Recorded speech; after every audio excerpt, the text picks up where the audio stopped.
Du har nu modtaget din Tinyfarm med posten. Nu vil vi vise dig, hvad der er inde i startpakken, som du har købt. Først og fremmest har vi en fysisk opsætningsguide til at få den op at køre på din skole.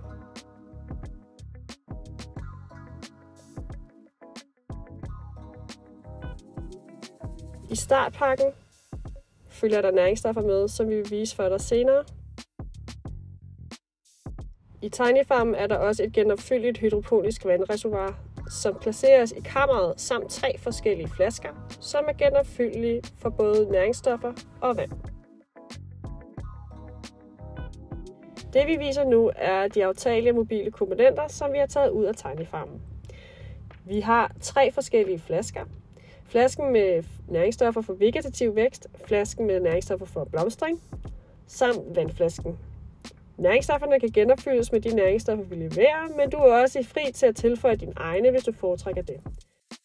På denne side har vi det hydroponiske vandreservoir, som er lavet af 2 forskellige dele. Vi har den øverste del, hvor planterne lægges, som også er forbundet til pumperne. Denne del er blandt andet i stand til at pumpe vand ind eller ud af reservoiret. Så har vi den nederste del, der skal fyldes op til en linje på siden, som viser den optimale højde for vandet i reservoiret.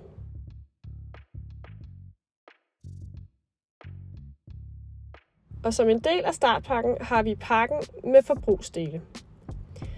Denne pakke inkluderer næringsstoffer, som du kan arbejde med. Her ser du næringsstoffer for den vegetative vækst, samt næringsstoffet for blomstring.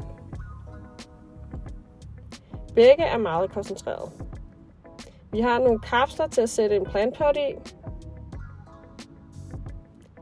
Vi har faktisk også pots til at sætte frøene i, hvilket vi vil gå mere i detaljer med senere. Vi har nogle hatte for at stimulere spirefasen. Derudover ligger der et strømkabel. Nogle klistermærker i tilfælde af, at dine elever vil lukke planterne inde. Og så har vi nogle frø. Her burde der være rigeligt med frø for jer til at arbejde med, da der er et par 100 frø for hver frøtype. Det var startpakken. Håber den er brugbart for jer.